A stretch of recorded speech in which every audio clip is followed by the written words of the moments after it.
Avant de commencer l'histoire, dites-nous d'où vous regardez en laissant un commentaire ci-dessous. Si vous appréciez cette vidéo, n'oubliez pas de liker et de vous abonner. Passez une merveilleuse journée. Profitez de l'histoire, tout le monde. Sophie Bennett était assise par terre sur la place du village, ses yeux fixes, comme ceux de quelqu'un qui avait beaucoup perdu, mais jamais sa dignité. Dans ses mains, une aiguille fabriquée à partir d'un morceau de fil de fer. Autour d'elle, des sacs plastiques colorés, des rubans déchirés et des bandes d'emballage étaient soigneusement disposés, comme s'il s'agissait de tissu fin. Ses doigts bougeaient rapidement, transformant ce que la plupart des gens considéreraient comme des déchets en quelque chose de presque magique. C'est alors que Julian Hawthorne, PDG de l'une des plus grandes entreprises du pays, passa par là. Il était perdu dans ses pensées après une réunion difficile avec des investisseurs lorsque ses yeux furent attirés par une vision inhabituelle. Une femme cousant des sacs plastiques, comme si elle travaillait de la soie. Il s'arrêta, curieux. Il observa de loin, en silence. Il vit comment elle disposait les plastiques avec des dégradés de couleurs doux, avec une précision presque artistique. Rien ne semblait aléatoire. Il y avait une intention dans chaque mouvement. Une technique, oui, mais plus encore, un instinct. Un talent brut, rare, impossible à ignorer. Il s'approcha. Sophie, sentant son regard, leva les yeux. Elle vit un homme en costume coûteux, immobile, l'observant avec intérêt. « Vous avez perdu quelque chose » demanda-t-elle, sans ciller. « Non » répondit-il, surpris par son assurance. « J'admire juste votre travail. » « Travail » Elle haussa un sourcil. « C'est juste un moyen de rester saine d'esprit, et ça m'aide à oublier que je n'ai pas mangé depuis hier. » Julian hésita. Ces mots le touchèrent plus qu'il ne voulait l'admettre. « Puis-je vous demander ce que vous faites ?»« Une robe, dit-elle, sans le regarder, ou du moins sans essayer. Ces sacs bleus ont une meilleure texture. Les verres sont trop fins. Ils se déchirent facilement. Le secret, c'est le contraste. » Elle ajouta 2 points solides, coupa l'excédent avec un petit couteau et tint délicatement la pièce en l'air. C'était époustouflant. La robe, malgré ses matériaux inhabituels, semblait digne d'un défilé de mode. Les couleurs formaient un dégradé doux. Le haut avait des coupes audacieuses, mais tout semblait équilibré. La finition était étonnamment soignée. Julian cligna des yeux plusieurs fois. « Wow! Wow !» Elle rit. C'est tout ce qu'un gars en costume peut dire quand il voit quelque chose d'inhabituel. Ce n'est pas tous les jours qu'on trouve un tel talent au milieu d'une place, dit-il, encore émerveillé. Avez-vous étudié la mode? Sophie marqua une pause. J'ai étudié beaucoup de choses, mais la rue enseigne plus vite. Ici dehors, si vous ne créez pas, vous ne survivez pas. Julian sortit une carte de sa poche et la lui tendit. Je m'appelle Julian Hawthorne. Demain soir, il y a une exposition pour les nouveaux créateurs à la Ellington Fashion Gallery. Je veux que vous apportiez cette robe. Sophie regarda la carte, puis lui. Laissez-moi deviner, encore un riche qui veut se sentir bien en aidant une pauvre femme. Julian esquissa un léger sourire. Non, je suis quelqu'un qui vient de voir la robe la plus originale depuis des années, et je dirige une entreprise de mode qui a désespérément besoin de quelque chose de vivant. Sophie regarda la carte, comme si elle appartenait à un autre monde. Elle se mordit la lèvre inférieure, réfléchissant. Et si je me présente là, bas, est-ce qu'ils me laisseront même entrer? Je serai à la porte, je vous attendrai. Vous avez ma parole. Elle étudia son expression. Pour la première fois depuis longtemps, elle vit quelqu'un qui ne semblait ni avoir pitié d'elle ni avoir peur, juste sincère. Je n'ai pas de vêtements chics, même pas de chaussures correctes, et je ne sais pas parler aux gens là, oh. Apportez juste la robe. Rien d'autre ne compte. Sophie prit une profonde inspiration et saisit la carte. D'accord, mais si c'est une blague, je suis doué avec une aiguille, et je sais où viser. Notez, répondit-il avec un sourire. À demain, Sophie. À demain, Monsieur Hawthorne. Ou devrais-je vous appeler le mécène des fous créatifs? Je préfère découvreur de talents improbables. Ils échangèrent un dernier regard, et à cet instant, sans s'en rendre compte, le destin commença à tisser une histoire qui allait tout changer. Sophie plaça délicatement la robe dans un sac recyclé, s'assit à nouveau par terre et regarda la carte longtemps. Une exposition de talent, hein, murmura-t-elle. Si seulement il savait. Le talent est la seule chose que je n'ai jamais perdue. De l'autre côté de la place, Julien monta dans sa voiture avec une étrange sensation dans la poitrine. Il avait l'impression d'avoir trouvé quelque chose qu'aucune réunion d'affaires ne lui avait donné depuis des années, l'inspiration. La Ellington Fashion Gallery brillait comme un palais de cristal au cœur de Manhattan. Des lumières dorées se reflétaient sur les sols de marbre poli, tandis que l'élite new-yorkaise se promenait avec des flûtes de champagne français et des amuse-bouches au caviar. Les femmes portaient des bijoux valant plus que la plupart des appartements, et les hommes discutaient de contrats à plusieurs millions entre 2 gorgées de scotch vieilli. Sophie s'arrêta à l'entrée, tenant son sac recyclé contenant la robe. Ses cheveux étaient attachés lâchement avec un élastique trouvé dans la rue, et ses vêtements, une chemise délavée et un pantalon déchiré, contrastaient fortement avec le luxe autour d'elle. Un gardien de sécurité la toisa de haut en bas. « Madame, êtes-vous sûre d'être au bon endroit ?» Sophie montra la carte de Julian. Julian Hawthorne m'a invité. Le gardien sembla sceptique, mais après avoir vérifié la liste des invités, il la laissa entrer. Dès que Sophie entra, ce fut comme si un glacier avait balayé la salle. Les conversations s'arrêtèrent. Les regards se tournèrent. Les murmures commencèrent. « Mon Dieu, quelle est cette odeur ?» chuchota une femme en robe Chanel, couvrant son nez avec une écharpe en soie. « Ont-ils invité des sans-abri pour un projet caritatif ?» demanda une autre, ajustant ses perles. Sophie prit une profonde inspiration et marcha vers la zone d'exposition, ignorant les regards de dégoût. Chaque pas était une torture silencieuse, mais elle gardait la tête haute. Julian la vit de l'autre côté de la salle et se fraya un chemin à travers la foule. « Sophie, vous êtes venue, dit-il, visiblement soulagé. « Une promesse est une promesse, répondit-elle, essayant de paraître confiante. « Où dois-je mettre ça ?» Elle montra le sac. Julian la guida vers une section réservée aux participants. Il y avait des mannequins vides attendant les créations, et d'autres créateurs installaient déjà leurs pièces. Des robes de marque célèbres, des costumes sur mesure, et des accessoires valant des fortunes. Sophie sortit sa robe du sac et la plaça sur le mannequin assigné. Le changement fut immédiat. Même sous les lumières vives de l'événement, la robe prit vie. Les couleurs dégradées des plastiques créaient un effet visuel fascinant, et les coupes montraient un niveau de compétence que peu dans la salle pouvaient égaler. Mais la réaction de la foule fut instantanée et cruelle. « Vous voyez ça ?» cria un homme avec un nœud papillon. « C'est littéralement des ordures. L'art moderne est allé trop loin », ajouta une femme blonde, secouant la tête en signe de désapprobation. « Quelqu'un doit arrêter cette absurdité », dit un autre invité. « C'est une insulte aux vrais artistes ici. » Sophie sentit ses joues brûler, mais elle ne bougea pas. Elle resta près de son mannequin, comme une gardienne silencieuse, alors que la foule l'entourait de remarques de plus en plus dures. Elle pensait vraiment que ça comptait comme de la mode, rit une jeune mondaine. Elle l'a probablement sorti d'une benne, ajouta son cavalier. Julian observait de loin, les poings serrés. Il voulait intervenir, mais il savait que cela ne ferait qu'empirer les choses pour Sophie. Il devait faire confiance au processus. L'hôte de l'événement, un homme bien habillé aux cheveux argentés, monta sur scène. « Mesdames et messieurs, nous sommes prêts à commencer le jugement officiel. Chaque pièce sera évaluée en fonction de la compétence technique, de la créativité et de l'impact visuel. » Le jury était composé de 5 juges. Julian, la rédactrice en chef du magazine Fashion Elite, un créateur de mode renommé, un critique d'art et un riche collectionneur. Une par une, les créations furent présentées. Les robes classiques reçurent des applaudissements polis. Les créations audacieuses suscitèrent des commentaires techniques. Quand ce fut le tour de Sophie, le silence fut assourdissant. La rédactrice en chef plissa le nez. C'est certainement original, mais la mode durable ne devrait pas signifier littéralement utiliser des ordures. Le créateur de mode secoua la tête. Techniquement, les coupes sont intéressantes, mais le matériau est douteux. Le critique d'art ajusta ses lunettes. Il y a un message social clair, mais je ne suis pas sûr que ce soit le bon cadre pour cela. Le collectionneur fut direct. Je ne dépenserai pas un centime pour ça. Julian se leva. Avec tout le respect que je dois à mes collègues juges, vous ne voyez que le matériau, dit-il. Oubliez le plastique un instant et regardez la construction, les proportions, l'équilibre des couleurs, l'innovation dans les textures. Techniquement parlant, c'est la pièce la plus sophistiquée que nous ayons vue aujourd'hui. Julian, vous ne pouvez pas être sérieux, dit la rédactrice en chef. Je suis absolument sérieux. Et au-delà de ça, combien d'entre nous se soucient vraiment de la durabilité ? Cette femme transforme les déchets en art. Si ce n'est pas de l'innovation, je ne sais pas ce que c'est. Les autres juges échangèrent des regards surpris, mais Julian tint bon. Après une discussion animée en coulisses, les votes furent comptés. L'autre vint sur scène, tenant une enveloppe scellée. Et le gagnant du prix de l'innovation technique de ce soir est la pièce numéro 7. Les yeux de Sophie s'écarquillèrent. Son numéro était le 7. La foule fut stupéfaite. Certains applaudirent par politesse. D'autres restèrent complètement silencieux, et beaucoup commencèrent à murmurer en signe de protestation. « Ce doit être une mauvaise blague », cria quelqu'un dans le public. Sophie marcha vers la scène, les jambes tremblantes.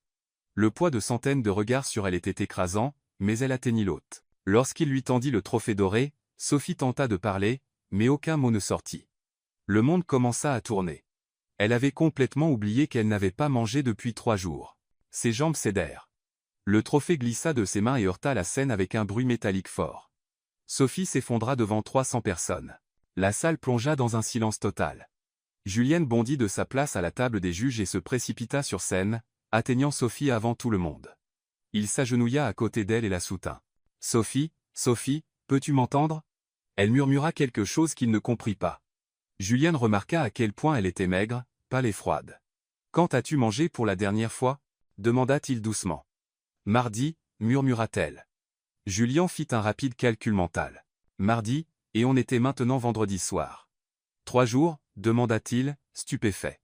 Sophie hocha simplement la tête, honteuse. Julien se tourna vers la foule, toujours silencieuse. Quelqu'un appelle une ambulance tout de suite. À ce moment-là, un photographe de Fashion Weekly, assis au premier rang, se leva soudainement. Il ajusta l'objectif de son appareil photo et regarda Sophie de près.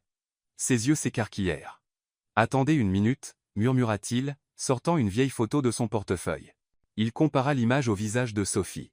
Même en sous-poids, avec les cheveux en désordre et des vêtements humbles, il y avait quelque chose d'incontournable dans ses yeux, dans la manière dont elle tenait une aiguille. Le photographe bondit sur ses pieds, manquant de faire tomber son appareil. « Mesdames et messieurs » cria-t-il à toute la galerie, « ne voyez-vous pas qui c'est ? N'est-ce pas la célèbre LS qui a disparu il y a 3 ans ?» Toute la salle se figea. Chaque conversation s'arrêta d'un coup. C'était comme si quelqu'un avait appuyé sur le bouton pause du monde. La rédactrice en chef de Fashion Elite devint pâle comme un linge. LS, la créatrice qui a disparu après le scandale, celle qui avait cette marque à $1 million ? Demanda le collectionneur, incrédule. L'OP Couture, murmura le critique d'art. C'était un génie. Disparu du jour au lendemain. Le photographe hocha vigoureusement la tête. C'est elle. J'ai photographié LS des dizaines de fois. On n'oublie pas des mains comme celle-là. Regardez comment elle tient l'aiguille. Julienne baissa les yeux vers Sophie, toujours à demi consciente dans ses bras, puis regarda la foule, qui maintenant la fixait avec un mélange de choc, de curiosité, et peut-être même de respect. La femme sans abri qui venait de s'effondrer de faim sur la scène de la Ellington Fashion Gallery était, en vérité, l'une des plus grandes légendes de la mode moderne. Et personne n'avait la moindre idée de comment elle s'était retrouvée là. Le son d'une sirène d'ambulance résonna dans les rues de Manhattan. Mais à l'intérieur de la galerie, la seule chose que tout le monde pouvait entendre était le battement de cœur accéléré de 300 personnes essayant de digérer la révélation la plus choquante que cette élite ait jamais vue. Julien regarda Sophie et murmura « Qui es-tu vraiment ?» Mais elle s'était déjà évanouie à nouveau, laissant la question en suspens, comme une aiguille attendant de coudre les pièces d'une histoire que personne ne connaissait encore. L'hôpital Mount Sinai était calme dans la tranquillité des premières heures du matin à New York. Julien arpentait les couloirs blancs avec une tasse de café froide à la main, attendant des nouvelles depuis plus de 2 heures. Une infirmière lui avait dit que Sophie était stable, juste déshydratée et mal nourrie, mais qu'elle avait besoin de repos. Lorsqu'on lui permit enfin d'entrer dans la chambre, il trouva Sophie assise sur le lit, regardant par la fenêtre les lumières de la ville. Elle semblait plus petite là, dedans, plus vulnérable, mais ses yeux conservaient la détermination qu'il avait vue pour la première fois sur la place. « Comment vas-tu » demanda Julien, s'approchant lentement. « Mieux » répondit-elle, sans se tourner vers lui. « Merci de m'avoir amené ici. Pas besoin de me remercier. N'importe qui aurait fait la même chose. » Sophie laissa échapper un rire amer. « Non, Juliane. La plupart des gens passeraient à côté d'une femme sans abri évanouie dans la rue. Tu n'es pas comme la plupart des gens. » Julien tira une chaise et s'assit à côté du lit. Une pause silencieuse s'installa entre eux, pleine de questions non posées. « Sophie, commença-t-il prudemment, ce photographe à la galerie, il a dit que tu étais LS, la créatrice qui a disparu il y a 3 ans. » Sophie ferma les yeux et prit une longue inspiration. « Et tu le crois ? Je ne sais pas quoi croire, mais je sais qu'une femme ordinaire dans la rue ne coupe pas comme ça. N'a pas ce genre de technique. Ne crée pas quelque chose d'aussi parfait. » « Parfait ?» Elle se tourna vers lui avec un léger sourire triste. « Julien, tu as vu ma robe faite de déchets. Si c'est ce que tu appelles parfait, imagine ce que je pouvais créer avant. » Ces mots restèrent en suspens, comme une confession silencieuse jamais destinée à être dite à voix haute. Julien se pencha en avant. « Donc, c'est vrai. Tu es vraiment LS. » Sophie baissa les yeux sur ses mains, rugueuses et marquées par la vie dans la rue. « LS est morte il y a 3 ans, Julien. La femme que tu as rencontrée sur la place n'est que Sophie, une femme qui a appris à survivre en transformant les déchets en art parce qu'elle n'avait plus rien. Mais les gens te cherchent encore. Ta marque, Lopez Couture, est toujours considérée comme révolutionnaire. Que s'est-il passé ? » Les yeux de Sophie se remplirent de larmes qu'elle refusa de laisser couler. « Certains secrets sont trop lourds à porter et trop douloureux à partager. Essaie de me faire confiance. » Sophie le regarda longuement, comme si elle pesait à quel point elle pouvait croire en ses paroles. Un jour, tu sauras tout, Julian. Mais pour l'instant, je ne veux pas en parler. Ça fait trop mal de me souvenir de qui j'étais avant de tout perdre. Julien respecta son silence, mais sa curiosité ne fit que croître. Il y avait des couches dans cette femme qu'il commençait à peine à découvrir. Puis-je te poser une autre question alors? Sophie hocha la tête. Que veux-tu faire maintenant? Je veux dire, après être sorti d'ici. Retourner sur la place, je suppose. C'est là que je vis. Et si je te proposais une alternative? Sophie haussa un sourcil. Quel genre d'alternative? Julien prit une profonde inspiration. Il avait pris sa décision pendant ces 2 longues heures dans le couloir. Je veux que tu travailles avec moi comme créatrice en chef chez Ellington Fashion. Les yeux de Sophie s'écarquillèrent. Tu es sérieux? Complètement sérieux. J'ai vu ce que tu peux faire avec des matériaux que les autres jettent. Imagine ce que tu pourrais créer avec de vraies ressources. Julien, tu ne me connais pas. Tu ne sais rien de mon passé. Je sais que tu as un talent extraordinaire. Je sais que tu es courageuse. Je sais que tu n'abandonnes pas. Et je sais que mon entreprise a besoin de quelqu'un comme toi. Sophie secoua la tête, encore incrédule. Tu offres un emploi à une femme sans abri qui s'est évanouie de faim au milieu d'une exposition. J'offre une opportunité à la femme la plus talentueuse que j'ai jamais rencontrée. Des larmes commencèrent à couler sur les joues de Sophie. Pourquoi crois-tu en moi quand personne d'autre ne le fait? Julien se leva et marcha vers la fenêtre, regardant la ville qui ne dort jamais. Tu sais quelle est la différence entre toi et tous ces créateurs célèbres à la galerie hier soir? Quoi? Ils créent de la mode pour impressionner. Toi, tu la crées pour survivre. Et ça fait toute la différence. Sophie essuya ses larmes avec le drap de l'hôpital. Et si je dis oui et que je te déçois? Et si tu dis oui et que tu changes tout? Ils se regardèrent un moment qui sembla sans fin. En Julien, Sophie vit quelque chose qu'elle avait perdu depuis longtemps, l'espoir. En Sophie, Julien vit quelque chose que son entreprise avait perdu, une âme. J'ai besoin de réfléchir, dit-elle enfin. Bien sûr. Mais Sophie, il se tourna vers elle avant de partir, parfois, la vie nous donne une seconde chance quand on s'y attend le moins. La question est, as-tu le courage de la saisir? Après le départ de Julien, Sophie resta seule avec ses pensées. Par la fenêtre, elle pouvait voir Manhattan, toujours en mouvement même au milieu de la nuit, des gens allant et venant, chacun avec ses propres rêves et ses propres luttes. Elle pensa à la place où elle avait passé les derniers mois. Elle pensa à la robe faite de déchets qu'elle avait créée. Elle pensa à la manière dont Julien l'avait regardée quand il l'avait vue coudre. Et pour la première fois en 3 ans, Sophie Bennett, qui avait autrefois été LS, la créatrice la plus prometteuse de sa génération, s'autorisa à imaginer que juste peut, être, il y avait encore une seconde chance qui l'attendait. Dehors, Julien arpentait le couloir avec son téléphone à la main, planifiant déjà comment il convaincrait le conseil d'administration d'approuver sa décision la plus audacieuse à ce jour. Parce qu'il était sûr d'une chose, Sophie n'obtenait pas seulement une seconde chance. Lui aussi. 3 jours plus tard, Sophie se tenait devant la tour Ellington. Elle ajusta la blouse simple qu'elle avait trouvée dans une friperie, la seule pièce correcte qu'elle pouvait se permettre avec les $20 restants du prix de l'exposition. Ses cheveux étaient attachés en un chignon lâche, et elle portait un sac en tissu avec ses quelques affaires. « Tu peux le faire » murmura-t-elle à elle-même, prenant une profonde inspiration avant de pousser les portes vitrées du hall. Le hall d'entrée était impressionnant. Marbre italien, lustre en cristal et une fontaine centrale créaient une atmosphère de richesse que Sophie n'avait pas vue depuis des années. Des cadres en costume coûteux passaient rapidement, parlant au téléphone de contrats à plusieurs millions. À la réception, une femme blonde d'âge moyen la regarda avec une désapprobation évidente. Son badge indiquait Clarissa Newman, assistante exécutive. « Puis-je vous aider ?» demanda Clarissa, d'un ton qui suggérait tout le contraire. « Je suis Sophie Bennett. Je commence au département de design. Julian Hawthorne m'attend. » Clarissa la toisa de haut en bas, s'assurant de montrer son désaccord. « Vous devez vous tromper. Hawthorne n'embauche pas des gens comme vous. »« Des gens comme moi ?» Sophie garda une voix ferme, mais ses yeux brillaient d'une lueur de défi. « Écoutez, ma chère, c'est un lieu de travail professionnel.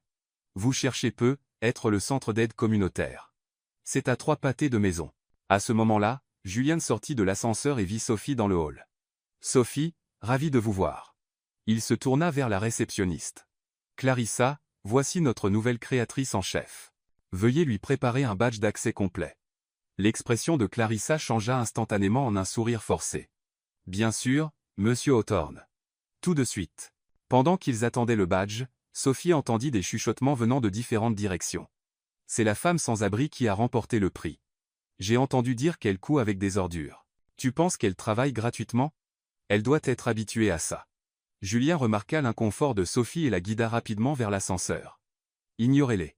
Dans quelques jours, ils supplieront d'apprendre vos astuces. Au 35e étage, les portes de l'ascenseur s'ouvrirent pour révéler le département de design d'Ellington Fashion. C'était un espace vaste et moderne rempli de postes de travail équipés d'ordinateurs haut de gamme, de tables de coupe professionnelles et de mannequins répartis un peu partout. « Ce sera votre espace » dit Julien, lui montrant un poste de travail au centre de la pièce. Sophie regarda autour d'elle, essayant d'assimiler tout cela. L'espace était impressionnant, mais aussi intimidant. Tout était si propre, organisé, coûteux. « Où sont les toilettes » demanda-t-elle, un peu embarrassée. « Au bout du couloir à gauche. » « Besoin d'aide pour les trouver ? » ?»« Non, merci. Je veux juste me rafraîchir un peu. » Sophie partit vers les toilettes, mais se perdit dans les couloirs identiques. Elle passa devant des salles de réunion, d'autres départements, et se retrouva même à l'étage supérieur. Quand elle retrouva son chemin, 15 minutes s'étaient écoulées. L'équipe de design était déjà rassemblée autour de son poste de travail, chuchotant entre eux. Ils étaient 5, 3 femmes et 2 hommes, tous impeccablement habillés avec des expressions sceptiques. « Tout le monde, voici Sophie Bennett, notre nouvelle créatrice en chef, » annonça Julien. Une femme aux cheveux roux et aux lunettes de créateur s'avança. « Je suis Olivia Reynolds, directrice créative. J'ai entendu parler de votre travail à l'exposition. » Le ton de sa voix indiquait clairement que travail n'était pas un compliment. « Ravi de vous rencontrer tous, » répondit Sophie. Un jeune homme à la barbe soigneusement taillée croisa les bras. « Lucas Harper, designer senior. Je suis curieux de voir comment vos techniques alternatives vont répondre à nos standards de qualité. » Sophie sentit immédiatement que gagner le respect de cette équipe ne serait pas facile. Julien se tourna vers elle. « Je vais vous laisser faire connaissance. Sophie, explorez l'espace et faites-moi savoir si vous avez besoin de quoi que ce soit. » Dès que Julien s'éloigna, l'atmosphère devint sensiblement plus froide. Olivia s'approcha avec un sourire forcé. « Alors, Sophie, parlez-nous de votre parcours. Où avez-vous étudié ? Avec quelle marque avez-vous travaillé ? J'ai appris en faisant, dans la rue. » Lucas laissa échapper un petit rire. « Dans la rue ? Comme c'est intéressant. Et quel genre de clients serviez-vous dans la rue ? » Sophie sentit son sang bouillir, mais garda son calme. « Ceux qui ont besoin de solutions créatives avec des ressources limitées. »« Je vois, » dit Olivia. « Eh bien, ici, nous travaillons avec des matériaux de première qualité, des soies importées, du cuir italien, des cristaux Swarovski. Nous n'avons pas vraiment de déchets à recycler. » Les autres rirent doucement. Sophie regarda autour du bureau et remarqua plusieurs poubelles remplies de chutes de tissus coûteux, de croquis froissés et d'échantillons inutilisés. « En fait, » dit-elle, se dirigeant vers l'une des poubelles, « vous jetez plus de matériaux utiles ici que la plupart des gens n'envoient en un an. » Elle ramassa des chutes de soie bleue, des morceaux de dentelle française et des restes de tissu métallique. « Puis-je utiliser ça ? C'est des ordures, » dit Lucas. « Des restes de vieux projets. » Parfait. Sophie marcha jusqu'à son poste de travail et commença à examiner les matériaux jetés. En quelques minutes, elle avait trié les tissus par texture et couleur, créant une palette harmonieuse. Olivia observa, toujours sceptique. « Qu'allez-vous faire exactement avec ça ? » « Quelque chose que vous n'avez jamais vu auparavant, » répondit Sophie, commençant déjà à couper le tissu avec une précision chirurgicale. Pendant les 4 heures suivantes, Sophie travailla en silence complet. Ses doigts bougeaient avec une vitesse et une précision qui fascinaient quiconque regardait. Elle cousait tout à la main, sans machine, avec de petits points parfaits. Au début, l'équipe se moqua de ses techniques sécoïpis, mais peu à peu, ils commencèrent à s'approcher pour mieux voir. « Quel genre de point est-ce » demanda l'un des plus jeunes designers, clairement fasciné. « C'est une adaptation du point français, mais renforcée pour supporter plus de tension, » expliqua Sophie, sans s'arrêter. « Je n'ai jamais rien vu de tel, » murmura Lucas, sincèrement impressionné. Quand Sophie recula enfin de la table, elle avait créé une robe qui laissa toute l'équipe sans voix. C'était une pièce asymétrique qui combinait les chutes de tissu si parfaitement qu'elle semblait avoir été conçue ainsi dès le départ. Les parties métalliques reflétaient la lumière en motifs changeants, et les détails en dentelle ajoutaient une délicatesse surprenante. « Impossible, » murmura Olivia. « Comment avez-vous fait ça en 4 heures ? 5 ans à vivre dans la rue vous apprennent à ne rien gaspiller, » répondit simplement Sophie. Juste à ce moment, Julien revint dans le département pour voir comment Sophie s'intégrait. Lorsqu'il vit la robe, il s'arrêta dans l'embrasure de la porte et resta immobile pendant plusieurs secondes. « Sophie, » dit-il, s'approchant lentement, « c'est extraordinaire. »« Ce n'est qu'un test, » répondit-elle modestement. « Un test ?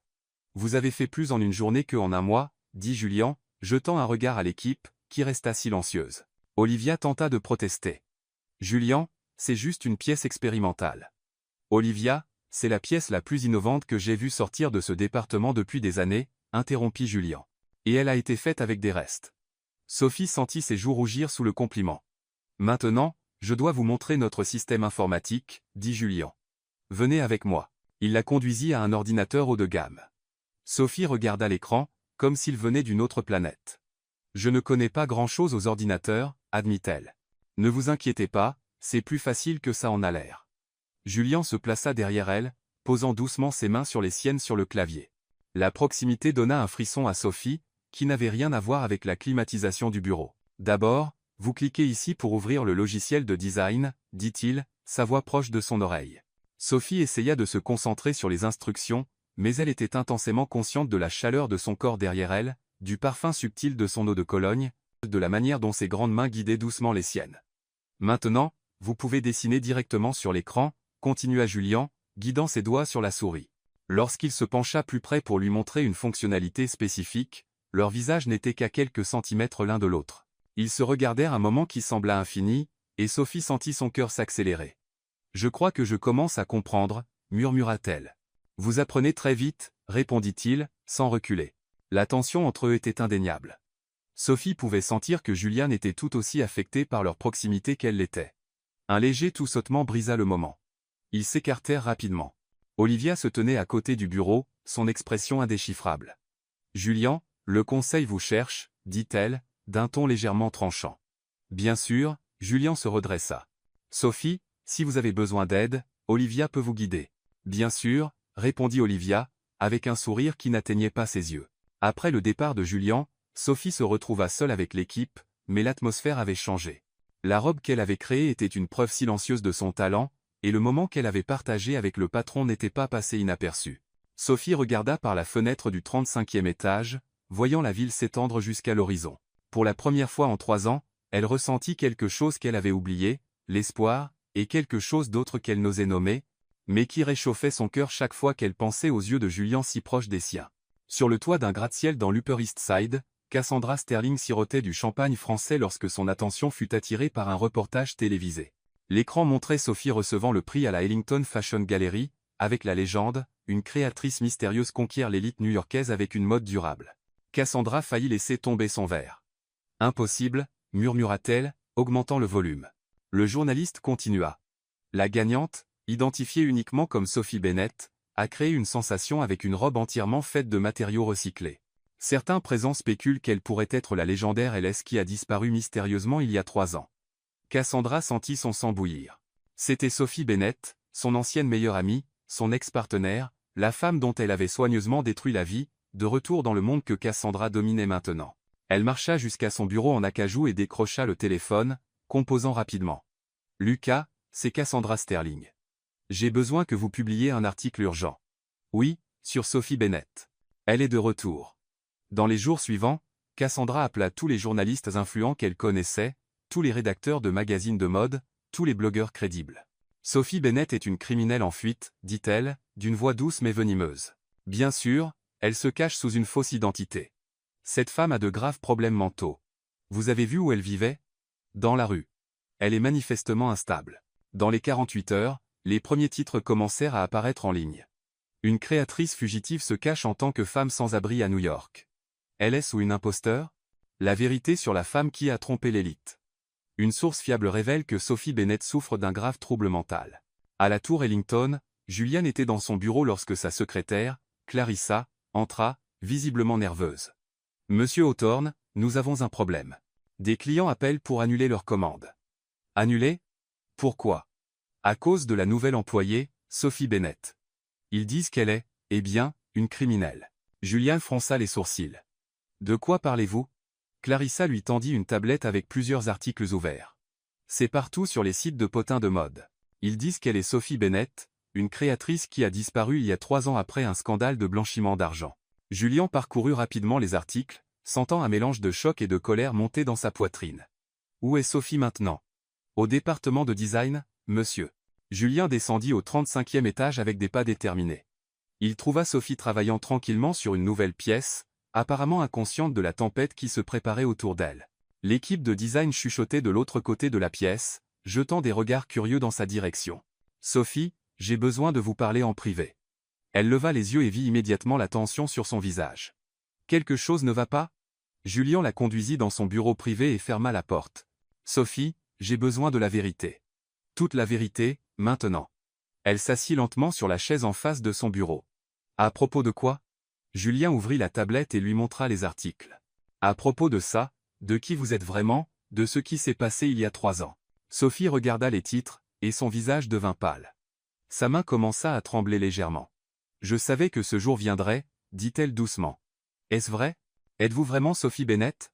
Sophie prit une profonde inspiration et hocha la tête. « Oui, je le suis. » « Et les accusations, le blanchiment d'argent, avez-vous fui la justice ?» Des larmes commencèrent à se former dans les yeux de Sophie. « Julien, veux-tu vraiment entendre toute la vérité? Parce qu'une fois que je te l'aurai dite, il n'y aura pas de retour en arrière. J'ai besoin de savoir. » Sophie se leva et marcha vers la fenêtre, regardant la ville en contrebas. « Il y a 3 ans, j'étais Sophie Bennett, connue sous le nom de LS dans le monde de la mode. J'avais 25 ans, et ma marque, Lopez Couture, valait 50 millions de dollars. J'étais considérée comme la créatrice la plus prometteuse de ma génération. » Elle marqua une pause, comme si chaque mot était douloureux à prononcer. « J'étais mariée à Ethan Sullivan, un homme d'affaires prospère, du moins, je pensais qu'il l'était. Et ma meilleure amie et partenaire commerciale était Cassandra Sterling. Nous étions amis depuis l'université. Je lui faisais plus confiance qu'à quiconque au monde. » Julien écouta en silence, remarquant la douleur réelle dans sa voix. Cassandra gérait le côté financier de l'entreprise pendant que je me concentrais sur le travail créatif. Je signais des documents sans les lire attentivement parce que je lui faisais entièrement confiance. C'était mon erreur. Que s'est-il passé? Cassandra volait de l'argent à l'entreprise depuis plus d'1 an. Elle a falsifié ma signature sur des documents, ouvert de faux comptes bancaires à mon nom, et quand elle a découvert qu'un audit allait arriver, elle m'a accusé de blanchiment d'argent. Sophie s'assit à nouveau, les larmes coulant librement. Elle avait des documents, Julien, des documents avec ma signature, même falsifiés, qui faisaient croire que je transférais de l'argent sur des comptes offshore. Elle a placé des preuves sur mon ordinateur dans mon bureau. Quand la police est arrivée, tout indiquait que j'étais coupable. Et votre mari? Sophie laissa échapper un rire amer. Ethan m'a quitté le 2e jour du scandale. Il a dit qu'il ne pouvait pas risquer sa réputation en étant lié à une criminelle. J'ai découvert plus tard qu'il avait une liaison avec Cassandra depuis des mois. Julien sentit une profonde colère monter dans sa poitrine. Les médias m'ont détruite. Chaque jour, il y avait un nouveau titre disant que j'avais trahi la confiance de mes investisseurs, que j'étais une fraude, une menteuse. Mes clients sont partis, les fournisseurs ont annulé leurs contrats. En 2 semaines, Lopez Couture s'était effondré. Et les avocats, ceux que j'avais engagés, ont pris le reste de mes économies et n'ont presque rien fait. Quand l'argent s'est épuisé, ils m'ont abandonné aussi. J'étais seul. Pas de ressources, pas d'entreprise, pas d'amis, pas de famille qui croyait en moi. Sophie essuya ses larmes avec le dos de sa main. Cassandra a tout gardé, l'entreprise, les clients, même mon appartement, parce qu'elle a réussi à prouver que je l'avais acheté avec de l'argent sale. Elle a changé le nom en Sterling Empire, et aujourd'hui, c'est l'une des marques les plus respectées de New York. Et vous vous êtes retrouvés dans la rue. Pas tout de suite. J'ai d'abord essayé de reconstruire ma vie dans d'autres villes, mais ma réputation me suivait. Personne ne voulait m'embaucher, même pas pour travailler dans un grand magasin. Le nom de Sophie Bennett était devenu un symbole de fraude dans l'industrie de la mode. Elle marqua une pause, respirant difficilement. Finalement, je n'avais plus d'argent. Je ne pouvais plus payer de loyer, trouver du travail. Une chose en a entraîné une autre, et, eh bien, tu connais la suite. Julien se leva et s'approcha d'elle, s'agenouillant à côté de la chaise. « Sophie, je suis tellement désolé. Je suis désolé pour tout ce que tu as traversé. La pire partie, continua-t-elle, c'est que Cassandra avait raison sur une chose. J'étais vraiment devenu instable. Il y avait des moments où je doutais de ma propre santé mentale. Avais-je vraiment fait tout ça? Étais-je vraiment le monstre que tout le monde disait que j'étais? Tu n'es pas un monstre. Tu es la personne la plus forte que j'ai jamais rencontrée. » Sophie le regarda avec surprise. « Comment peux-tu dire ça? Tu ne me connais même pas si bien. Je sais assez. Tu as survécu 3 ans dans la rue et tu as gardé ton humanité, ton talent, ta capacité à créer de la beauté. Ce n'est pas quelque chose qu'un monstre fait. Julien, si tu me gardes ici, tu détruiras ton entreprise. Cassandra ne s'arrêtera pas tant qu'elle ne m'aura pas ruiné à nouveau. » Julien se leva et prit ses mains. « Alors donnons-lui un combat qu'elle n'attendait pas. Je vais t'aider à te remettre sur pied, Sophie, et nous allons prouver ton innocence. » Juste à ce moment-là, Clarissa frappa à la porte avec urgence. Monsieur Hawthorne, il y a des gens ici qui insistent pour parler à mademoiselle Sophie. Julian et Sophie échangèrent un regard tendu. Qui est-ce? Une femme nommée Cassandra Sterling. Elle est ici avec des avocats. Le sang de Sophie se glaça. Elle est ici. Julien serra ses mains. Tu n'es pas seul cette fois. Ils descendirent dans le hall, où Cassandra les attendait avec 2 hommes en costume. Elle n'avait pas beaucoup changé en 3 ans. Toujours blonde, élégante, et arborant un sourire qui n'atteignait jamais ses yeux. Quand elle vit Sophie, son sourire s'élargit. « Sophie, chérie, dit-elle d'une voix mielleuse, quelle surprise de te trouver ici. Toujours habillée de déchets, à ce que je vois. » Sophie sentit de vieilles blessures se rouvrir, mais Julien s'avança. « Mademoiselle Sterling, c'est un lieu de travail privé. Si vous avez quelque chose à discuter, vous pouvez prendre rendez-vous par les canaux appropriés. » Cassandra rit. « Oh, comme c'est charmant. » Sophie s'est trouvé un protecteur. Elle se tourna directement vers Sophie. « Penses-tu vraiment pouvoir te cacher pour toujours, chérie? Tu as changé ton nom de famille en Bennett, mais tu ne peux pas changer qui tu es, une criminelle en fuite. »« Je ne suis pas une criminelle, » dit Sophie, trouvant de la force dans sa voix. « Et tu le sais mieux que quiconque. »« Oh, vraiment ?» Cassandra feignit la surprise. « Je sais que tu as volé des millions à nos investisseurs. Je sais que tu as détruit la confiance de dizaines de personnes, et maintenant tu essaies de duper ce pauvre homme aussi. » Julienne s'avança, visiblement en colère. « Ça suffit. Partez maintenant. » Cassandra le regarda avec dédain. « Monsieur Hawthorne, c'est ça? Vous devriez me remercier d'être venu en personne pour vous prévenir. Cette femme détruira votre entreprise, tout comme elle a détruit la mienne. C'est ce qu'elle fait. Elle ruine les gens qui lui font confiance. » Sophie sentit des larmes brûler ses yeux, mais elle ne les laissa pas couler. « La seule chose que j'ai ruinée, c'est ma propre vie parce que je t'ai fait confiance. » Comme c'est dramatique, rit Cassandra. « Tu as toujours été comme ça, n'est-ce pas? Toujours la victime. Eh bien, chérie, ça ne marchera pas cette fois. Tout le monde sait déjà qui tu es vraiment. » La confrontation aurait pu durer plus longtemps, mais Julien appela la sécurité, et Cassandra fut escortée dehors, non sans lancer un dernier regard venimeux à Sophie. Ce n'est pas fini, Sophie. Quand les portes de l'ascenseur se fermèrent, Sophie s'effondra sur une chaise dans le hall, tremblante. Julien s'agenouilla à côté d'elle. « Ça va. Elle est partie. »« Ça ne va pas, » murmura Sophie. « Elle a raison sur une chose. Je vais détruire ton entreprise. Je vais te détruire aussi. »« Regarde-moi, » dit Julien, soulevant son menton. « La seule chose qui va être détruite ici, c'est le mensonge qu'elle a construit. Je te le promets. » Sophie regarda dans ses yeux et vit quelque chose qu'elle n'avait pas vu depuis 3 ans, quelqu'un qui croyait vraiment en elle. Pendant ce temps, à l'extérieur du bâtiment, Cassandra monta dans sa limousine avec un sourire satisfait. Le lendemain, Sophie était dans l'atelier de la Tour Ellington, mettant la touche finale à sa collection pour le défilé de la Fashion Week qui aurait lieu dans 48 heures. 5 pièces révolutionnaires étaient exposées sur des mannequins, chacune représentant une étape de transformation, de la destruction à la renaissance, des déchets au luxe. Il était 2 heures du matin quand elle décida enfin de rentrer chez elle. Le défilé serait sa chance de prouver au monde que Sophie Bennett n'avait pas seulement survécu, elle était revenue plus forte. « Demain sera parfait », murmura-t-elle à elle-même, éteignant les lumières de l'atelier. À l'extérieur du bâtiment, Cassandra observait par la fenêtre de la limousine. Elle avait soudoyé 2 gardes de sécurité avec $10 000 chacun pour lui donner accès après les heures d'ouverture. « 50 minutes, dit-elle au chauffeur. Pas plus. » À 3 heures du matin, Cassandra entra dans l'atelier, tenant une paire de ciseaux professionnels. Une par une, elle détruisit systématiquement chaque pièce de la collection de Sophie. Des coupes précises ruinèrent des mois de travail, tissus déchirés, broderies défaites, structures brisées. Quand elle eut fini, l'atelier ressemblait à un champ de bataille textile. Sophie arriva le lendemain matin avec un café à la main et un sourire plein d'espoir. Ce qu'elle trouva la fit tomber à genoux parmi les débris. « Non, non, non », répéta-t-elle, ramassant des morceaux de tissu déchiquetés. En 3 ans dans la rue, Sophie n'avait jamais pleuré, ni quand elle avait faim, ni quand elle était humiliée, ni même quand elle dormait dans le froid. Mais maintenant, voyant ses rêves littéralement en morceaux, les larmes coulèrent comme une tempête. Julienne arriva 1 heure plus tard et trouva Sophie assise par terre, tenant les restes d'une robe dans ses bras. « Mon Dieu, Sophie, que s'est-il passé ici? Elle a tout détruit. » sanglota Sophie. « Cassandra a tout détruit. Je n'ai plus rien pour le défilé. » Julien s'agenouilla à côté d'elle, ressentant une colère qu'il n'avait jamais connue auparavant. « Alors nous allons reconstruire. Julien, il reste 40 heures avant le défilé. C'est impossible. » « Rien n'est impossible. » Julien prit le téléphone et appela tous les employés de l'entreprise, annulant tous les congés et convoquant une réunion d'urgence.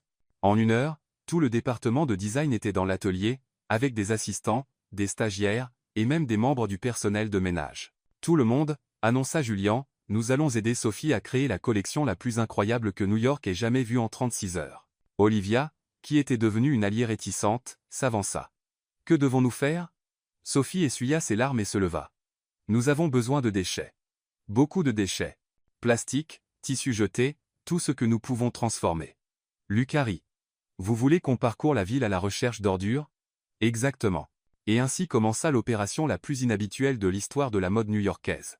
Des équipes se dispersèrent à travers Manhattan, cherchant des matériaux recyclables dans les bennes, les centres de recyclage, et même en demandant des dons aux magasins de tissus. Sophie travailla 30 heures d'affilée, s'arrêtant seulement pour boire de l'eau et manger les sandwichs que l'équipe lui apportait. Ses mains volaient sur la machine à coudre, créant des miracles avec ce que les autres appelleraient des ordures.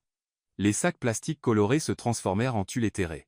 Les vieux journaux devinrent des structures architecturales. Les bouteilles en plastique fondu créèrent des textures jamais vues. Le jour du défilé, le Lincoln Center était rempli de l'élite mondiale de la mode, critiques, acheteurs, célébrités, tous attendant de voir si la légende de LS était réelle ou juste un mythe urbain. Cassandra était assise au premier rang, confiante que Sophie n'aurait rien à montrer. Les lumières s'éteignirent. La musique commença. La première mannequin apparut, portant une robe faite entièrement de sacs plastiques bleus qui flottaient comme de l'eau. Le public se tut. La deuxième pièce était un manteau structuré fait de journaux vernis qui ressemblait à du cuir haut de gamme. La troisième mannequin sortit dans une robe de soirée faite de bouteilles en plastique transparente, créant un effet de cristal sous les lumières. La quatrième pièce était un ensemble fait de tissus jetés, formant une mosaïque de couleurs à couper le souffle. Et puis vint la pièce finale, une robe de mariée faite entièrement de matériaux symbolisant la Renaissance, papillons en papier, fleurs en plastique, une traîne qui semblait constamment en transformation. Quand Sophie apparut à la fin du défilé, le silence se transforma en une ovation debout qui dura 5 minutes. Les critiques se levèrent. Les flashs des appareils photo fusèrent. Une révolution de la mode, cria le rédacteur de Vogue. Sophie Bennett a redéfini la durabilité, déclara le critique du Times. Cassandra observa depuis le public, le visage rouge de colère, voyant sa vengeance se transformer en le plus grand triomphe de Sophie. Après le défilé, Julian trouva Sophie en coulisses, encore sous le choc du succès. « Tu l'as fait, dit-il, souriant. « Nous l'avons fait, corrigea-t-elle. Veux-tu dîner avec moi pour célébrer ?» Sophie marqua une pause, puis sourit. « J'adorais. » Ils dînèrent dans un petit restaurant italien à Soho, loin des projecteurs et de l'agitation de la Fashion Week. La conversation coulait naturellement, avec des rires et des histoires, comme s'ils étaient de vieux amis. « Merci, dit Sophie, quand ils finirent le dessert, de croire en moi quand personne d'autre ne l'a fait. Merci de m'avoir rappelé pourquoi je suis tombé amoureux de la mode, répondit Julian. Quand il l'accompagna à l'appartement que l'entreprise lui avait loué, ils s'arrêtèrent à la porte et se regardèrent intensément. Sophie, commença Julian, s'approchant. Julian, murmura-t-elle, se rapprochant aussi. Leurs visages n'étaient qu'à quelques centimètres l'un de l'autre. Sophie pouvait sentir son souffle, voir l'intensité dans ses yeux. Le moment était chargé de toute la tension et l'attraction qui avait grandi entre eux. Ils se rapprochèrent encore, mais Sophie recula légèrement. « Devrions-nous y aller doucement ?» dit-elle, la voix tremblante. Julien hocha la tête, compréhensif. « Tu has raison. Bonne nuit, Sophie. Bonne nuit, Julian. » Elle entra dans l'appartement, le cœur battant, sachant que quelque chose entre eux avait changé pour toujours. Dehors, Julian resta immobile un moment, souriant pour lui-même. Pendant ce temps, dans son pantouse, Cassandra brisait des verres en cristal contre le mur, planifiant son prochain coup. La guerre était loin d'être terminée, mais pour la première fois en 3 ans, Sophie Bennett s'endormit avec un sourire, sachant qu'elle avait prouvé que des miracles pouvaient naître des cendres, et que juste peu, elle pourrait retrouver l'amour. 3 jours après l'immense succès du défilé, Sophie organisait son nouvel atelier quand elle entendit des voix familières venant du bureau de Julian. Curieuse, elle s'approcha de la porte entr'ouverte et vit une femme élégante aux cheveux bruns parler avec animation avec lui. « Jules, je suis si fière de toi, » dit la femme. La collection de Sophie était révolutionnaire. Tu as fait le bon choix. Sophie se figea. Elle reconnut ce visage et cette voix immédiatement. Impossible d'oublier. 5 ans plus tôt, Sophie rentrait de l'atelier lorsqu'elle vit une voiture hors de contrôle foncer droit sur une femme distraite traversant la rue, parlant au téléphone. Sans réfléchir, Sophie courut et poussa la femme hors du chemin de la voiture, lui sauvant la vie. La femme l'avait remerciée avec émotion, mais Sophie était partie rapidement, sans donner son nom. C'était Eleanor Hawthorne, la sœur de Julian. Le cœur de Sophie sombra. Tout devint soudainement d'une clarté dévastatrice. Julian ne l'avait pas aidée à cause de son talent. Il savait qui elle était dès le premier moment dans le parc. Il savait qu'elle avait sauvé Eleanor. Avec des jambes tremblantes, Sophie frappa à la porte. « Julian, puis-je te parler ?»« Bien sûr. » Il ouvrit la porte avec un sourire. « Sophie, voici ma sœur Eleanor. »« Eleanor, voici Sophie Bennett, la créatrice extraordinaire dont je t'ai tant parlé. » Eleanor sourit chaleureusement. « C'est un plaisir de vous rencontrer officiellement, Sophie. Jules ne peut pas arrêter de parler de vous. » Sophie força un sourire, mais ses yeux restèrent fixés sur Julian. « J'ai besoin de te parler en privé. » Eleanor remarqua la tension. « Je vous laisse discuter. » Ce fut un plaisir, Sophie. Une fois seule, Sophie croisa les bras. « Depuis combien de temps savais-tu, savais-tu quoi ?» Julien semblait sincèrement confus. « Que j'ai sauvé ta sœur il y a 5 ans. C'est pour ça que tu m'as aidé, n'est-ce pas ? » Par gratitude. Les yeux de Julien s'écarquillèrent. « Sophie, de quoi parles-tu ? Ne fais pas semblant de ne pas savoir. Eleanor est la femme que j'ai sauvée d'un accident il y a 5 ans. Tu m'as reconnu dans le parc et tu as décidé de rendre l'appareil. » Julien secoua la tête vigoureusement. « Sophie, je te jure que je ne savais pas. Eleanor ne m'a jamais dit le nom de la personne qui l'avait sauvée. Elle a seulement dit qu'une femme courageuse avait risqué sa vie pour elle. Tu veux que je croie ça ?» Julien s'approcha d'elle. « Sophie, regarde-moi. Si j'avais su que tu avais sauvé ma sœur, penses-tu que je t'aurais laissé vivre dans la rue pendant 3 ans ? J'aurais remué ciel et terre pour te trouver. » Sophie étudia son visage, cherchant des signes de mensonge. « Alors pourquoi m'as-tu aidé ?» Julien prit ses mains. « Parce que dès l'instant où je t'ai vu dans le parc, créant de l'art de tes propres mains, j'ai vu quelque chose de spécial. Et chaque jour depuis, je suis tombé encore plus amoureux de la femme forte, talentueuse et résiliente que tu es devenue. Julien, je suis tombé amoureux de toi, Sophie. Pas de la femme qui a sauvé ma sœur, pas de la légendaire LS, mais de toi. La femme qui transforme les déchets en beauté, qui n'abandonne jamais, qui a le cœur le plus gentil que j'ai jamais connu. » Des larmes commencèrent à monter aux yeux de Sophie. « Es-tu sûr ? » »« Absolument. » Il se pencha et toucha doucement son visage. « Puis-je t'embrasser ?» Sophie hocha la tête, et leurs lèvres se rencontrèrent dans un baiser doux et émouvant. À cet instant, tous les doutes et les peurs disparurent. « Veux-tu marcher avec moi ?» demanda Julien, lorsqu'ils se séparèrent. Ils se promenèrent jusqu'à Central Park, parlant et riant comme un couple amoureux. Quand une légère pluie commença, au lieu de chercher un abri, ils s'arrêtèrent et restèrent sous la pluie. « Sophie, » dit Julien, la serrant plus près, « je t'aime. »« Je t'aime aussi, » murmura-t-elle. Et là, sous la douce pluie new-yorkaise, ils s'embrassèrent à nouveau. Cette fois, sans hâte ni doute, juste 2 cœurs qui avaient trouvé un foyer l'un dans l'autre. Le lendemain, Julien était dans son bureau quand le détective privé qu'il avait engagé frappa à la porte. « Monsieur Hawthorne, j'ai des informations importantes sur Cassandra Sterling. » Julien se redressa dans son fauteuil. « Avez-vous trouvé quelque chose ?» Le détective ouvrit un dossier rempli de documents. « J'ai trouvé assez de preuves pour accuser Cassandra de fraude, de falsification et de blanchiment d'argent. Elle a systématiquement falsifié les signatures de Sophie Bennett et créé un réseau complexe de faux comptes bancaires. » Julien examina les documents, ressentant un mélange de soulagement et de colère. Est-ce suffisant pour blanchir le nom de Sophie ? Plus que suffisant. Cassandra Sterling est la vraie criminelle. Sophie Bennett est complètement innocente. Julien sourit pour la première fois depuis des jours. Préparez tout pour le présenter aux autorités, détective. Oui, monsieur. Excellent travail. Après le départ du détective, Julien décrocha le téléphone pour appeler Sophie. Il avait enfin la preuve qui blanchirait son nom et lui permettrait de reconstruire sa vie. La vérité éclatait enfin. Madison Square Garden avait été transformé en une arène de mode durable. Des drapeaux de 50 pays pendaient au plafond, tandis qu'une foule de créateurs, d'investisseurs et de critiques de mode se rassemblaient pour assister à la compétition mondiale Green Fashion, l'événement le plus prestigieux en mode éco-responsable. Sophie ajusta nerveusement son blasé recyclé, observant les derniers concurrents. Elle avait atteint ce stade après avoir surpassé plus de 1000 candidats à travers le monde. Maintenant, seuls 5 créateurs restaient, en compétition pour le prix de 10 millions de dollars. « Mesdames et messieurs, » annonça l'hôte, chaque finaliste aura 6 heures pour créer une pièce révolutionnaire, en utilisant uniquement des matériaux durables fournis par l'organisation. Le gagnant sera choisi en fonction de l'innovation, de l'impact environnemental et de la viabilité commerciale. Sophie fut conduite à son poste de travail, où elle trouva des piles de matériaux organiques, de tissus recyclés et d'algues séchées. Ses yeux s'illuminèrent. Pendant des semaines, elle avait expérimenté secrètement des biocomposés à base d'algues, essayant de créer un tissu à la fois luxueux et entièrement biodégradable. « Parfait », murmura-t-elle, ramassant les algues. De l'autre côté de l'arène, Ivan Petrov, un créateur russe connu pour ses techniques agressives, observait Sophie avec un intérêt calculé. Il avait entendu des rumeurs sur ses expériences en biotechnologie. « Nicolas », murmura-t-il à son assistant, « je dois savoir exactement ce que fait cette Américaine. » Pendant que Sophie travaillait, elle commença le processus de transformation des algues en fibres textiles. Elle mélangea des extraits d'algues avec des polymères naturels, créant une pâte visqueuse qui serait ensuite transformée en fils. La technique était révolutionnaire, quelque chose qu'elle avait développé pendant des nuits au refuge, utilisant un équipement improvisé dans un laboratoire universitaire ouvert 24 heures. 2 heures passèrent.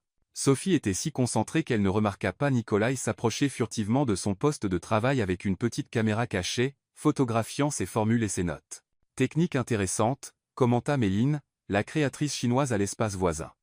Je n'ai jamais vu quelqu'un traiter les algues comme ça.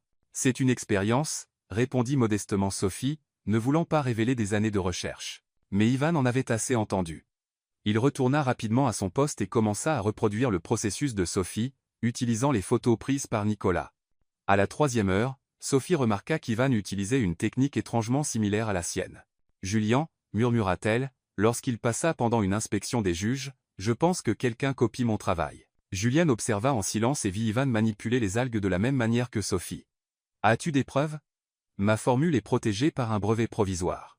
S'il l'utilise, il viole la propriété intellectuelle. » Julien hocha la tête à l'un des organisateurs et signala la situation. Une enquête discrète commença, mais la compétition ne pouvait pas être arrêtée. Sophie décida que la meilleure défense était l'attaque. Au lieu de créer un seul tissu, elle développa 3 variantes. L'une qui changeait de couleur avec la température, une autre qui pouvait se réparer seule lorsqu'elle était endommagée, et une 3e naturellement antibactérienne. À la 5e heure, pendant que les autres concurrents luttaient pour terminer leur création, Sophie cousait une robe qui semblait sortie d'un conte de fées marins. Le tissu d'algue avait une texture fluide qui rappelait l'eau courante, avec des reflets irisés qui changeaient avec la lumière. Temps écoulé, annonça l'hôte. Les 5 finalistes présentèrent leur création à un panel de juges composé d'icônes de la mode durable, d'investisseurs en technologie verte et de représentants d'ONG environnementales. Le premier concurrent montra des vêtements faits de fibres d'ananas, une technique intéressante mais limitée. Le second utilisa des pièces faites de champignons cultivés, innovantes mais à l'attrait commercial douteux. Méline surprit avec des vêtements faits de plumes de poulet jetées par l'industrie alimentaire, transformés en tissus luxueux. Ivan présenta sa version des tissus d'algues, mais les juges remarquèrent immédiatement que c'était une copie inférieure. « Monsieur Petrov, » dit le juge principal, « votre technique est intéressante, mais elle semble familière. Pouvez-vous expliquer le processus de développement ?» Ivan bégaya, ne comprenant clairement pas ce qu'il avait copié. « C'est un processus traditionnel russe, adapté pour les algues modernes. » Sophie cacha un sourire. Il était évident qu'il ne pouvait pas l'expliquer parce qu'il n'avait pas développé la technique. Enfin, ce fut son tour. « Honorable juge, » commença Sophie, « je présente l'avenir de la mode durable, des tissus biotechnologiques dérivés d'algues qui sont non seulement entièrement biodégradables, mais offrent des propriétés fonctionnelles impossibles à reproduire avec des matériaux traditionnels. » Elle démontra comment le tissu passait du bleu au vert lorsqu'il était chauffé, comment de petites coupures se refermaient en quelques minutes, et comment il restait frais et sans odeur même après des heures d'utilisation. Ce processus, continua-t-elle, peut être reproduit en utilisant des algues cultivées dans des fermes aquatiques, créant une industrie textile qui améliore réellement l'environnement au lieu de lui nuire. Le jury resta silencieux un long moment, examinant la robe et testant ses propriétés extraordinaires. Après 2 heures de délibération, le chef du jury revint sur scène. La décision était unanime. La gagnante de Green Fashion Global, avec la création la plus révolutionnaire que nous ayons jamais vue, est Sophie Bennett des États-Unis. La foule éclata en applaudissements. Sophie pouvait à peine y croire. 10 millions de dollars et une reconnaissance mondiale comme pionnière des tissus biotechnologiques. Julien courut sur scène et la serra dans ses bras. « Tu l'as fait. Tu l'as vraiment fait. »« Nous l'avons fait, » corrigea TL, l'embrassant devant des milliers de personnes. Mais la célébration fut de courte durée. Le lendemain, Sophie était dans son nouveau laboratoire quand Julian arriva avec un air sérieux. « Nous avons un problème, » dit-il, fermant la porte. « Quel genre de problème ? » Le conseil d'Ellington a appris ton passé grâce à la couverture de la compétition. Ils veulent une réunion d'urgence. Dans la salle de conférence, Sophie fit face à 12 visages sévères, les membres les plus traditionnels du conseil d'administration d'Ellington Fashion. « Mademoiselle Bennett, » dit le président du conseil, un homme de 70 ans nommé Frederick Ellington III, nous sommes très préoccupés par les révélations concernant votre passé criminel. Monsieur Ellington, les accusations contre moi ont été fabriquées. Nous avons des preuves. Nous nous moquons de votre innocence, interrompit un autre membre. Ce qui nous importe, c'est notre réputation. Ellington Fashion sert l'élite conservatrice depuis 4 générations. Nous ne pouvons pas être liés à des scandales. Julian se leva. Messieurs, Sophie vient de remporter la compétition de mode durable la plus prestigieuse au monde. Elle vaut des dizaines de millions pour notre entreprise. Et vous, Julian, dit froidement Frédéric, devrez faire un choix. Votre obsession pour cette femme obscurcit votre jugement. Le silence dans la pièce était assourdissant. Quel genre de choix? Demanda Julian, bien qu'il connût déjà la réponse. L'entreprise familiale ou Sophie Bennett? Vous ne pouvez pas avoir les deux. Sophie sentit son monde s'effondrer à nouveau. Elle regarda Julian, voyant l'angoisse dans ses yeux. Julian, murmura-t-elle, tu n'as pas à choisir. Je comprends. Sophie, non. Ellington est ta vie, ta famille. Je ne peux pas te demander d'abandonner ça. Frédéric sourit, satisfait. Je vois que mademoiselle Bennett est censée. Julian, vous avez 48 heures pour mettre fin à toute association avec elle. Sophie quitta la pièce avec dignité, mais Julien pouvait voir qu'elle se brisait à l'intérieur. Dehors, elle s'appuya contre le mur et prit une profonde inspiration. Une fois de plus, le passé était revenu détruire son avenir. Mais cette fois, elle avait quelque chose qu'elle n'avait pas il y a 3 ans. Elle savait qui elle était vraiment, et elle savait qu'elle valait bien plus que n'importe quelle entreprise. Sophie organisait ses affaires dans le laboratoire lorsqu'elle entendit des voix élevées venant de la salle de réunion à côté. Le mur n'était pas aussi épais qu'il y semblait, et elle pouvait clairement distinguer les mots des actionnaires. « Julian, vous avez complètement perdu la tête. » C'était la voix de Frédéric Ellington III. « Cette femme est un risque calculé que notre entreprise ne peut pas se permettre. Elle nous a fait gagner 10 millions de dollars hier, répondit Julian, clairement frustré. Et combien de millions perdrons-nous quand nos clients traditionnels découvriront que nous avons embauché une criminelle, rétorqua un autre actionnaire. Sophie s'appuya contre le mur, sans le vouloir, essayant d'écouter mieux. La famille Vanderbilt a déjà annulé 3 commandes, continua Frédéric. Les Rothschild reconsidèrent notre partenariat. Vous voulez détruire 4 générations de tradition pour une aventure? Ce n'est pas une aventure, explosa Julian. Sophie est talentueuse, honnête, et exactement ce dont notre entreprise a besoin pour se moderniser. Donc, vous la choisissez plutôt que la famille? La voix de Frédéric baissa dangereusement. Parce que c'est exactement ce qui se passe, Julian. Soit elle part, soit vous partez. Et si vous partez, Eleanor perd son fonds fiduciaire aussi. Réfléchissez bien à ce que vous sacrifiez. Sophie sentit son cœur s'arrêter.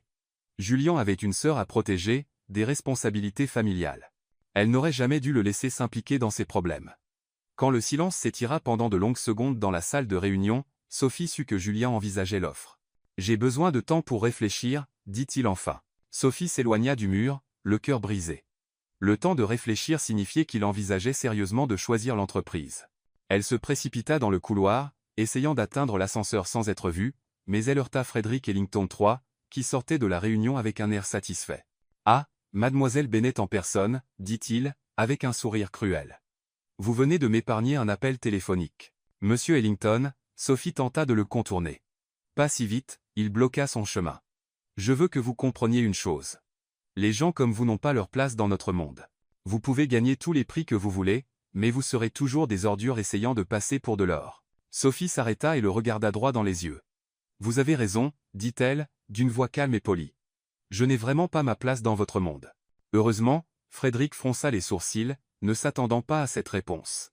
Vous voyez, monsieur Ellington, continua Sophie, dans mon monde, les gens s'aident les uns les autres quand ils sont en difficulté. Dans mon monde, le talent vaut plus qu'un nom de famille. Et dans mon monde, personne n'a besoin d'humilier les autres pour se sentir important. Elle fit un pas en avant. Alors, merci de m'avoir rappelé que je ne voudrais pas appartenir à un monde où des gens comme vous font les règles. Frédéric rougit, ne sachant pas comment répondre à la dignité silencieuse de Sophie. Vous êtes impoli. Je suis honnête. Excusez-moi. Sophie le contourna et se dirigea vers l'ascenseur, laissant Frédéric seul dans le couloir, visiblement embarrassé d'avoir été confronté avec tant de grâce. Dans l'ascenseur, Sophie prit une profonde inspiration. Elle ne pouvait pas attendre de voir quelle serait la décision de Julian. La conversation qu'elle avait entendue montrait clairement qu'il avait des responsabilités plus grandes que leur relation. Dans son appartement, Sophie s'assit à la table de la cuisine avec une feuille de papier vierge.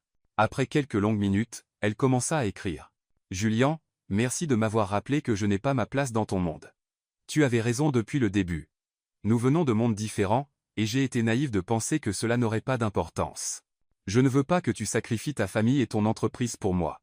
Frédéric a raison. Je suis un risque que tu ne peux pas te permettre. Je pars aujourd'hui. S'il te plaît, n'essaie pas de me trouver. Tu m'as donné quelque chose que j'avais perdu il y a 3 ans, l'espoir. Et pour cela, je te serai toujours reconnaissante.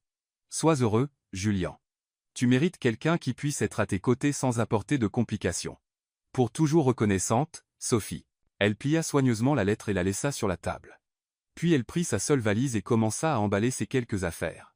1 heure plus tard, Sophie était à la réception de la tour Ellington, rendant son badge à Clarissa. « Vous partez déjà » demanda Clarissa, avec une fausse inquiétude. « Oui », Sophie plaça la lettre sur le bureau. « Pouvez-vous la donner à Monsieur Hawthorne, s'il vous plaît ?»« Bien sûr. » Sophie jeta un dernier regard à l'ascenseur doré, au marbre poli, au monde qui avait été le sien pendant quelques semaines. Puis elle franchit les portes vitrées, ne portant que sa valise et sa dignité. Depuis le 40e étage, Julien regardait par la fenêtre, ignorant que la femme qu'il aimait quittait sa vie pour toujours, croyant qu'il avait choisi l'argent et le prestige plutôt que l'amour. Sophie marcha dans les rues familières du Lower East Side, valise à la main. Mais cette fois, c'était différent. Il y a 3 ans, elle était arrivée dans ces rues vaincues, invisibles, brisées. Maintenant, même en revenant au même endroit, elle portait quelque chose qu'elle n'avait pas auparavant, un but. Elle loua une petite chambre dans un refuge social pour 20 $ par semaine, le maximum qu'elle pouvait se permettre avec l'argent qu'elle avait économisé. L'espace était petit, mais il offrait quelque chose que le parc n'avait jamais offert, l'intimité et une connexion Internet. Cette première nuit, Sophie ouvrit son téléphone et vit des centaines de messages sur Instagram. Pendant son temps chez Ellington, des journalistes et des fans de mode avaient découvert ses réseaux sociaux, et maintenant elle avait plus de 50 000 abonnés attendant du contenu. Une idée commença à se former dans son esprit. Le lendemain, Sophie posta sa première vidéo. « Bonjour tout le monde, je suis Sophie Bennett, et je veux vous montrer que la mode durable n'est pas réservée aux riches. C'est un droit pour quiconque a de la créativité. » Elle était assise sur le sol du refuge, avec des sacs d'épicerie, du ruban adhésif et une aiguille à la main. « Aujourd'hui, nous allons confectionner une robe de soirée à partir de sacs d'épicerie. Oui, vous avez bien entendu. Une robe qui coûtera moins de 5 $ et sera plus unique que n'importe quelle création de marque de luxe. » Pendant 20 minutes, Sophie montra, étape par étape, comment transformer des sacs plastiques en une robe élégante. Ses mains habiles coupaient, cousaient et modelaient, tout en expliquant chaque technique de manière simple et avec humour. La véritable élégance ne vient pas du prix des vêtements, mais de la confiance de la personne qui les porte, conclut-elle, présentant la robe terminée. La vidéo devint virale. En 24 heures, elle accumula 2 millions de vues, 50 000 commentaires et fut partagée par des célébrités soutenant l'environnement. Sophie lança le mouvement Trash to Treasure, publiant des tutoriels quotidiens. Comment confectionner un blazer à partir de vieux journaux, transformer des bouteilles en plastique en sacs de luxe, ou convertir un jean déchiré en une jupe de soirée. Chaque vidéo était filmée dans le refuge, dans les rues ou dans des centres communautaires. Sophie montrait que la créativité n'avait pas besoin de studios coûteux ni de matériaux importés. Les commentaires étaient remplis de louanges. « Sophie, tu as sauvé ma garde-robe et mon budget. Ma fille de 12 ans veut maintenant devenir créatrice durable grâce à toi. Tu prouves que le vrai talent n'a pas besoin d'une grande entreprise derrière lui. » En 2 semaines, Sophie atteignit 500 000 abonnés. De petites marques commencèrent à proposer des partenariats. Un éditeur suggéra un livre sur la mode durable. Mais le meilleur était les messages personnels. « Sophie, je suis une mère célibataire, et tes astuces m'ont permis d'habiller mes enfants avec dignité. J'étais au chômage et j'ai commencé à vendre les pièces que j'ai apprises à faire grâce à toi. Maintenant, j'ai ma propre boutique en ligne. » Sophie réalisa qu'elle avait trouvé son véritable but, rendre la mode accessible à tous. Pendant ce temps, Julien était dévasté. Il passa des jours à chercher Sophie, appelant tous les hôtels, refuges et pensions de Manhattan.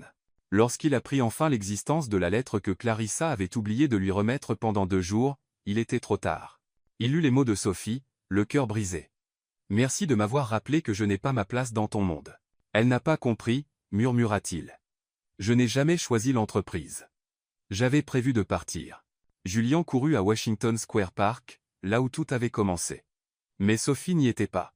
Il interrogea des sans-abri, des vendeurs ambulants, tous ceux qui pourraient savoir. La femme qui cousait ici? Dit un vieil homme vendant des hot-dogs. Elle est revenue quelques jours, mais maintenant elle est partie. J'ai entendu dire qu'elle est célèbre sur Internet. Julien trouva l'Instagram de Sophie et regarda toutes les vidéos, ressentant un mélange de fierté et de douleur. Elle brillait, mais sans lui. Sophie, de son côté, avait trouvé une nouvelle famille dans le refuge pour femmes où elle vivait désormais. Chaque après-midi, elle enseignait la couture aux autres résidentes, des femmes qui, comme elle, avaient tout perdu mais pas leur espoir. Sophie, dit Isabella, une immigrante salvadorienne, tu nous as appris qu'on peut être belle sans dépenser de l'argent qu'on n'a pas. Et plus important encore, ajouta Rachel, une jeune mère, tu nous as appris que notre valeur ne dépend pas de l'approbation des hommes riches. Sophie sourit. C'était vrai. Pour la première fois de sa vie, elle se sentait entière sans avoir besoin de la validation de quiconque. Ses cours de couture au refuge devinrent également du contenu pour Instagram. Le mouvement Trash Talk Treasure atteignit 1 million d'abonnés. Sophie commença à recevoir des invitations pour parler dans des universités, des propositions de documentaires et des offres de grandes marques, mais elle refusa toute opportunité qui l'éloignerait de sa mission, enseigner que la beauté et la dignité sont des droits universels, pas des privilèges. Une nuit, alors qu'elle montait une nouvelle vidéo sur la fabrication d'accessoires à partir de bouchons de bouteilles, Sophie reçut un message qui la fit s'arrêter. « Sophie, je suis le PDG d'une petite marque de mode durable au Brésil. Tes techniques ont sauvé mon entreprise. Tu as changé ma vie. Merci de prouver que la mode peut être une force de changement social. » Sophie sourit et regarda autour d'elle dans le refuge. Les femmes cousaient tranquillement, certaines suivant ses tutoriels, d'autres créant leur propre version. Elle avait perdu Julien. Elle avait perdu la tour Ellington. Elle avait perdu le monde du luxe qui avait été le sien un instant. Mais elle avait gagné quelque chose de bien plus grand. La certitude qu'elle n'avait besoin d'aucun monde au-delà de celui qu'elle construisait elle-même. Un monde où les déchets devenaient des trésors, où la créativité surpassait l'argent, et où une femme qui avait tout perdu découvrait qu'elle avait en réalité tout ce dont elle avait besoin en elle. De l'autre côté de la ville, Julienne regardait par la fenêtre de son bureau vide, sachant qu'il avait perdu la seule femme qu'il avait vraiment aimée, et qu'il était peu, être trop tard pour la reconquérir. Julienne était dans la salle de réunion d'Ellington Fashion, face à 12 visages sévères, attendant sa décision finale. Frédéric Ellington III tambourinait impatiemment des doigts sur la table en acajou. « Alors, Julien ?» demanda-t-il sèchement, « avez-vous pris votre décision concernant la situation Bennett ?» Julien se leva lentement, regardant chaque membre du conseil. Ces gens, qu'il connaissait depuis l'enfance, avaient façonné son éducation commerciale, représentant 4 générations de traditions familiales. « Oui, j'ai pris ma décision, » dit-il fermement. « Excellent. Je suis sûr je démissionne de mon poste de PDG d'Ellington Fashion, avec effet immédiat. » Le silence dans la pièce fut assourdissant. Frédéric devint pâle. « Avez-vous perdu la tête ?» Julien sortit une enveloppe de sa poche et la posa sur la table. « Voici ma lettre de démission officielle et ma renonciation à tous les droits sur les actions de l'entreprise. » « Julien, réfléchissez à ce que vous faites, » cria un autre membre du conseil. « Vous jetez une fortune. » « Non, » répondit calmement Julien, « je choisis la véritable richesse. » Il se dirigea vers la porte. « Je préférais être pauvre avec Sophie que riche sans elle. » Frédéric se leva rapidement. « Si vous franchissez cette porte, vous ne reviendrez pas. La famille ne vous pardonnera pas. » Julien s'arrêta au seuil et se retourna. « Alors ce n'est pas vraiment une famille, n'est-ce pas? Parce qu'une vraie famille soutiendrait quelqu'un qui a trouvé l'amour. » Il partit, fermant la porte derrière lui pour toujours. Pendant 2 semaines, Julien chercha Sophie sans relâche. Il visita chaque refuge, centre communautaire et association caritative de Manhattan. Enfin, une travailleuse sociale du Lower East Side lui donna une piste. La femme qui enseigne la couture, elle est au Hope Children's Center aujourd'hui. Elle donne des cours aux enfants orphelins tous les mercredis après-midi. Julien arriva au centre et entendit des rires d'enfants venant d'une pièce à l'étage. Il monta discrètement et s'arrêta à la porte légèrement entr'ouverte. Sophie était assise par terre, entourée de 12 enfants âgés de 6 à 12 ans. Chacun avait une aiguille en plastique et des morceaux de tissu colorés. « Maintenant, vous allez faire le point que je vous ai appris la semaine dernière, » dit Sophie, avec une patience infinie. « Vous vous souvenez? En avant, en bas, tirez. »« Mademoiselle Sophie, » cria une fillette aux cheveux bouclés, « le mien est tordu. » « Il n'y a pas de couture tordue, Lily. Il n'y a que des coutures uniques. Chaque point que tu fais a sa propre personnalité, tout comme toi. » Julien sourit, malgré lui. Même là, assise sur le sol d'un centre communautaire, Sophie rayonnait de la même passion et de la même gentillesse qu'il avait conquis. « Mademoiselle Sophie, » demanda un garçon timide, « pourquoi enseignez-vous ça gratuitement? À la télé, ils disent que vous êtes célèbre. » Sophie marqua une pause, choisissant ses mots avec soin. « Tu sais, Noah, la chose la plus belle quand on sait faire quelque chose de spécial, c'est de pouvoir partager cette connaissance. Quand je vous enseigne, vous apprenez. Mais j'apprends aussi. J'apprends qu'il y a de la beauté en tout, et que tout le monde mérite de se sentir spécial. Même nous? Demanda Lily. Même sans famille? Sophie la serra dans ses bras. Surtout vous, parce que vous êtes courageux, fort, et vous avez de grands cœurs.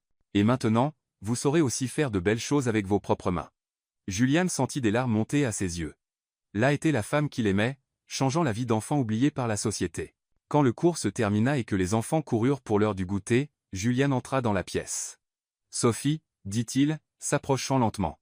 Comment m'as-tu trouvé? Je t'ai cherché dans tout New York, dit-il. Sophie, j'ai besoin de te dire quelque chose. Si tu es venue pour me convaincre de revenir à Ellington, j'ai quitté Ellington. » Les yeux de Sophie s'écarquillèrent. Quoi? Julien s'agenouilla par terre à côté d'elle. J'ai tout quitté, l'entreprise, les actions, l'argent, tout, Julien, non. Ta famille, ta vie. Ma vie, c'est toi, l'interrompit-il. Sophie, je n'ai jamais choisi l'entreprise. J'essayais de trouver un moyen de protéger à la fois toi et Ellington, mais j'ai réalisé que j'étais lâche. Des larmes coulèrent sur le visage de Sophie. Mais qu'en est-il d'Éléanore et de ton avenir? Éléanore me soutient. Elle a dit qu'elle préférait avoir un frère heureux et pauvre qu'un frère riche et misérable. Et mon avenir, il prit ses mains, mon avenir n'a de sens que si tu en fais partie. Sophie, pardonne-moi d'avoir réalisé trop tard que c'est toi que j'ai toujours voulu. Pas la créatrice célèbre, pas la gagnante du prix, mais toi. La femme qui transforme les déchets en art, qui enseigne aux enfants avec une patience infinie, qui a le courage de recommencer autant de fois qu'il le faut. Sophie pleura ouvertement. Non, je t'aime, continua Julien. Et je veux construire quelque chose de nouveau avec toi, quelque chose qui nous appartient, quelque chose qui représente tout ce en quoi nous croyons. Quel genre de chose? Julien sourit. Une marque de mode vraiment durable, pour des gens comme ses enfants, pour des gens comme toi il y a 3 ans. Un luxe abordable, une mode consciente, une beauté pour tous. Sophie le regarda profondément. Es-tu sûr? Parce que ce ne sera pas facile. Ce sera beaucoup de travail, peu d'argent au début, beaucoup de risques. J'en suis absolument sûr. Ils s'embrassèrent là, sur le sol de la salle de classe, tandis que les dessins des enfants sur les murs étaient témoins de la renaissance d'un amour qui avait surmonté l'argent, la tradition et la peur. Dans les semaines qui suivirent, Julien et Sophie créèrent Luminary, une marque qui combinait des techniques durables avec un design accessible. Ils travaillaient 6 heures par jour dans un petit atelier à Brooklyn, financé par les derniers dollars de Julien et les contrats de contenu numérique de Sophie. La chimie entre eux était évidente. Julien gérait le côté commercial, tandis que Sophie créait, mais ils partageaient constamment des idées, riaient ensemble et se soutenaient dans les moments difficiles. « Es-tu sûr de ne pas regretter l'ancienne vie ?» demanda Sophie une nuit, alors qu'ils travaillaient tard. « La seule chose que je regrette, c'est de ne pas t'avoir rencontré plus tôt, » dit Julien, l'embrassant sur le front. Mais leur paix fut brutalement interrompue. Un matin, alors qu'ils prenaient un café dans l'atelier, ils reçurent un appel inattendu. « Sophie Bennett, » dit une voix familière et détestée. « Cassandra. Chérie, j'ai entendu dire que toi et ton ex-petite amie jouez aux entrepreneurs. Comme c'est charmant. Que veux-tu? Je veux proposer un duel. Un dernier, à la prochaine Fashion Week de New York. Sterling Empire contre, comment vous appelez ça, Luminary. » Elle rit avec mépris. Julien prit le téléphone. Cassandra, quel genre de duel? Un défilé simultané. Même soir, scènes opposées au Lincoln Center. Voyons qui est la véritable reine de la mode. Le gagnant rafle tout, contrat, client, respect de l'industrie. Le perdant, eh bien, le perdant disparaît du monde de la mode pour toujours. Sophie et Julien se regardèrent. C'était risqué. Luminary n'avait que 2 mois, face à l'empire bien établi de Cassandra. J'accepte, dit Sophie. Excellent. Prépare-toi à être publiquement humilié. Nous prouverons que le vrai talent bat ta philosophie hippie de sauver le monde. Quand Cassandra raccrocha, Julien serra Sophie dans ses bras. Es-tu sûr de toi? Je le suis. Il est temps de montrer au monde que le véritable amour et le vrai talent surpassent toujours la cupidité et les mensonges. Ils avaient 6 semaines pour créer la collection la plus importante de leur vie. Le Lincoln Center n'avait jamais vu une nuit comme celle-ci. 2 scènes parallèles dominaient l'espace, divisant littéralement le public de la Fashion Week. D'un côté, les couleurs dorées et clinquantes de Sterling Empire. De l'autre, les tons terreux et naturels de Luminary. Célébrités, critiques de mode, investisseurs et influenceurs remplissaient chaque siège. Les paris allaient bon train sur qui gagnerait le face-à-face le plus attendu de la décennie. Cassandra était radieuse dans sa loge VIP, portant une tenue valant plus qu'une voiture de luxe. Son empire avait énormément grandi ces 3 dernières années, et elle était absolument certaine de écraser Sophie pour de bon. De l'autre côté, Sophie prit une profonde inspiration en coulisses dans la zone improvisée de Luminary. Julien tenait ses mains tremblantes. « Es-tu prête ?» demanda-t-il. « Plus prête que jamais dans ma vie, » répondit-elle, regardant les 15 looks de la collection de la poubelle aux rêves suspendus derrière elle. Le premier défilé fut celui de Sterling Empire. Les mannequins défilaient, portant des créations extravagantes, des tissus coûteux, des bijoux éblouissants. C'était du pur luxe et du spectacle. Le public applaudit poliment, impressionné par la technique irréprochable, mais sans réelle émotion. Puis ce fut le tour de Sophie. Les lumières s'éteignirent complètement. Un projecteur révéla Sophie au centre de la scène, portant une combinaison simple faite de journaux recyclés. Cette collection, commença-t-elle d'une voix assurée, raconte l'histoire de toutes les personnes que la société considère comme jetables. Elle est pour ceux qui ont tout perdu et ont retrouvé l'espoir. La première mannequin apparut, portant une tenue appelée la chute, des tissus déchirés et sombres, symbolisant le moment où tout s'effondre. Mais en marchant, de petites lumières LED cousues dans la tenue commencèrent à briller, représentant des étincelles d'espoir. La deuxième pièce, l'éveil, montrait comment la créativité naît du besoin. Une robe faite entièrement d'emballage plastique transparent qui, sous des lumières spéciales, scintillait comme des diamants. Le combat suivit. Un blazer et une jupe faits de patchs de différents tissus, chaque patch racontant une histoire de résistance et d'adaptation. Le public se pencha en avant, captivé par l'histoire visuelle qui se déroulait. La découverte présentait une tenue qui changeait de forme au fur et à mesure que la mannequin bougeait, faite de matériaux qui s'étiraient et se contractaient, symbolisant la conscience de soi. Des larmes coulaient déjà sur les visages au premier rang. La Renaissance apportait des couleurs vibrantes émergeant d'une base neutre, une robe qui s'épanouissait littéralement à chaque pas de la mannequin, avec des pétales de tissu s'ouvrant à chaque mouvement. Mais c'était le look final qui brisa tous les cœurs dans la salle. Le véritable amour était une robe de mariée faite du même sac poubelle bleu que Sophie portait lors de sa première rencontre avec Julian à Washington Square Park, mais maintenant transformée par des techniques qu'elle avait perfectionnées au fil des ans. Elle ressemblait à une cascade de satin liquide. La mannequin qui la portait était Eleanor, la sœur de Julian, qui avait insisté pour participer afin de soutenir le couple. Quand Eleanor atteignit l'extrémité de la piste, Sophie monta sur scène et commença à raconter la véritable histoire derrière chaque pièce. « Cette robe, dit-elle, touchant doucement le tissu, a été faite du même matériau qui me gardait au chaud quand je dormais dans la rue. Le même plastique qui m'a appris que la beauté ne vient pas de l'endroit où vous êtes né, mais de ce que vous choisissez de créer. » Le public était en larmes. Anna Wintour essuya ses yeux avec un mouchoir. Les influenceurs arrêtèrent de filmer pour savourer l'instant. « La mode, ce n'est pas une question de prix, » continua Sophie. « C'est une question de transformation. C'est montrer au monde que tout le monde mérite de se sentir beau, valorisé et aimé. » Les applaudissements commencèrent doucement, mais grandirent comme une avalanche. En quelques secondes, 2000 personnes étaient debout, applaudissant avec une intensité qui faisait vibrer le sol. Le son résonna pendant 10 minutes. Cassandra observa, incrédule, depuis sa loge VIP, réalisant qu'elle avait complètement perdu. C'est alors que des agents du FBI montèrent sur sa scène. « Cassandra Sterling, vous êtes en état d'arrestation pour fraude, falsification et blanchiment d'argent. » Julian avait transmis toutes les preuves recueillies par le détective privé aux autorités la semaine précédente, timing l'arrestation pour le moment parfait. Alors que Cassandra était emmenée menottée, criant à l'injustice, Julian monta sur la scène de Luminary et prit le micro. « Sophie Bennett, dit-il, s'agenouillant sur la scène devant des milliers de personnes, tu as changé ma vie. Tu as changé ce monde. Et maintenant, je veux que tu changes aussi mon avenir. » Il sortit une bague de sa poche, simple, faite de métal recyclé avec une petite pierre trouvée sur la plage. « Veux-tu m'épouser, et changeons le monde ensemble ?»